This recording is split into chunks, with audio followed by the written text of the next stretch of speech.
Should you rent or should you buy a home? This is a big question a lot of people have, and there's a lot of opinion on TikTok about what you should be doing. I'm gonna react to some of those videos, but I'll also give you the exact methodology you need to apply to determine in your specific situation in any market whether you should rent or you should buy. I'm Matt Sorensen. Let's build wealth. Option 1 is that you could buy a house for $3,643 a month, tie up $40,000 as a down payment. Or option 2 is that you could rent a house for $2,100 a month, invest $40,000 in the market, and continue saving and investing $1,500 a month from the money that you're saving by renting. At that point, assuming you'd be able to generate a 7% return in the stock market over 15 years, that savings will have amounted to over $600,000, which would likely be enough to buy a home outright in cash when you're done. Now I don't have to get into the numbers of what Graham's saying here, but I already disagree with his analysis, and here's why. He's comparing the amount of money you'd put down on a home to buy and saying instead, let's invest those dollars in the stock market, get a 7% return, and look over here later in time, you're gonna have more money. What he's forgetting here is that $40,000 is invested when you buy a home. It's in the property. You own a piece of real estate. And you know what? Let's say that was 5% down and you bought an $800,000 piece of real estate. You're getting appreciation on an $800,000 piece of real estate. Let's assume you get the average 3.5% real estate appreciation in the US. Where does that calculate to? A lot more than 7% on $40,000. See, that's the great thing about home ownership. I get the appreciation of the real estate for the whole piece, not just my down payment. I own the whole thing. So I'm getting the appreciation,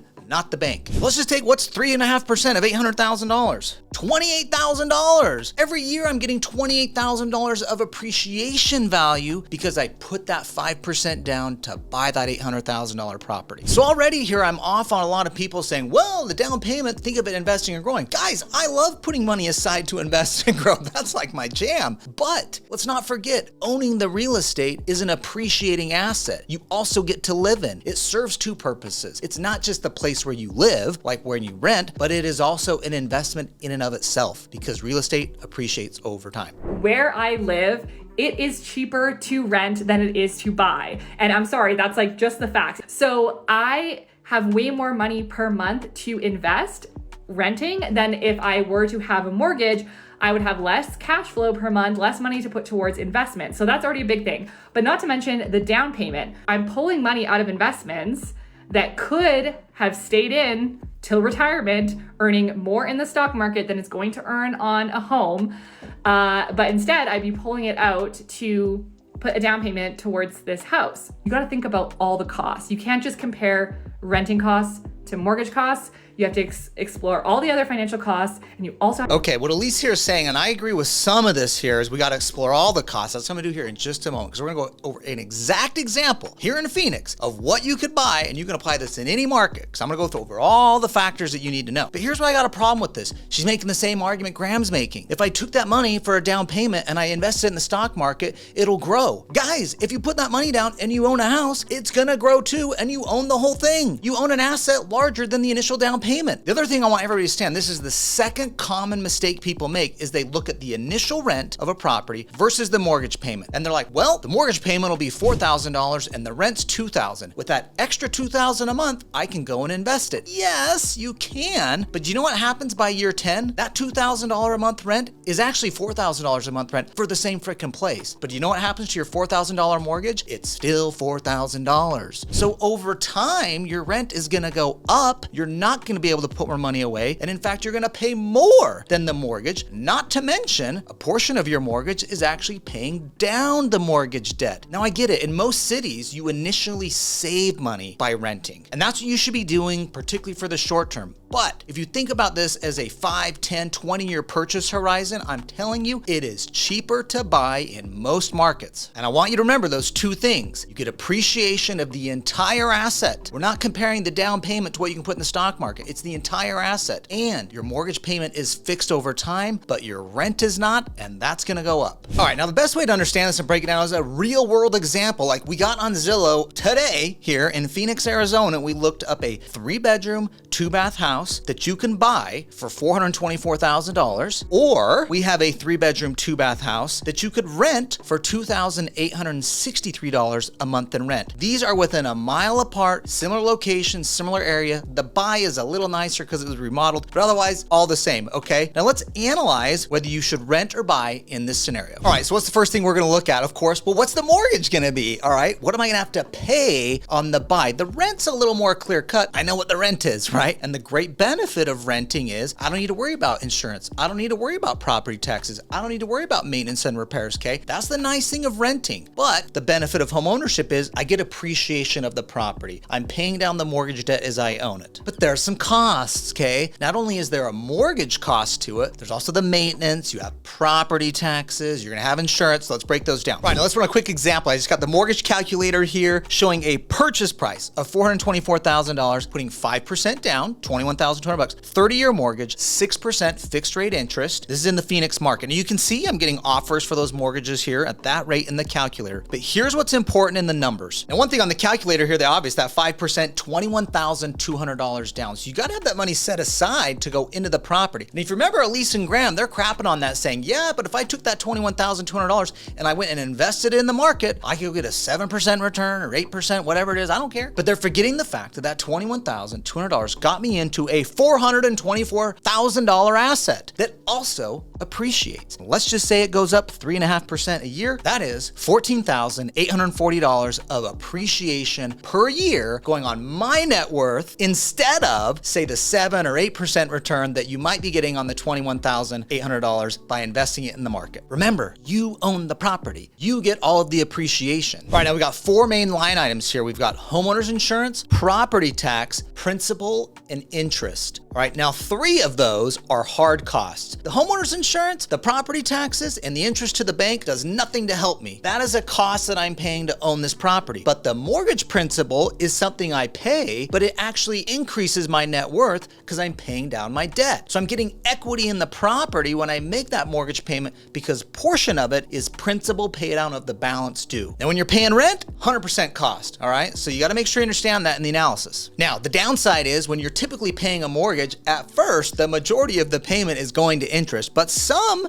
is going to go to principal. And in your first full year of paying on this mortgage, about $6,000 is going to be paying down the principal that is creating equity for you. That's almost $500 a month of that payment that is creating equity. So if I look at apples to apples and I say, well, the mortgage payment is $2,800 a month and the rent is $2,800 a month, but if $500 is paying down that mortgage pay down, what's cheaper? I'm at $2,300 now, actually, because that $500 cost is reducing the mortgage balance, creating equity and net worth for me. Okay, so as you can see here, this property we pick is interesting because the mortgage payment is $2,860, the rent is $2,863. I mean, these are really close, but remember, so far, the mortgage is winning out because I've got principal pay down. Now, let's add in some costs though. You're gonna have maintenance and repairs. But even if the maintenance and repairs are $200 a month, let's say, $2,400 during the year, I'm still ahead $300 a month, again, because of the principal pay down portion of the mortgage. So already right here, I'm leaning to buy versus rent. But let's go over the next factor that we haven't even talked about yet, and is another benefit to buying that you get zero benefit of when you rent. The home ownership mortgage interest deduction. You get to deduct the interest you pay to the bank on the mortgage against your taxable income. So let's run a quick example to make sure you understand the value of this. All right, so let's use a quick income tax calculator to see the benefit of how this mortgage deduction works for you. Let's say you make $100K a year, just to keep the math easy here. And let's say you had no home interest deduction because you rented. Well, what is your taxable income to the federal government? It's gonna be $14,261. That's your federal income tax. Now let's not forget about state income tax. A lot of states have income tax, most of them do. There's a few that have none, but let's just throw some calculation there because I want you to remember this, that there's also state income tax, but a deduction from your mortgage on the interest helps lower your state income tax too. So we're gonna assume a 2.5% state income tax deduction. All right, so 2.5% to the state on $100,000 would be $2,500 in state income tax. Now let's throw in a home interest deduction. So let's look at the amortization schedule again on your mortgage. You're gonna be paying about $30,000 during the year in principal and interest on the mortgage. Now $5,000 of that I talked about earlier is mortgage principal pay pay down. That's good for me because it pays down the loan balance, increases equity for me. But the other portion, the other 25K, is interest, which I get to take a home interest deduction for on my taxes. Now that $24,000, how does that help me? Let's just throw it in here on the income tax calculator. Mortgage interest right here, $25,000. Now my income tax goes from that $14,200 number down to $11,800. I'm gonna save on my federal taxes $2,400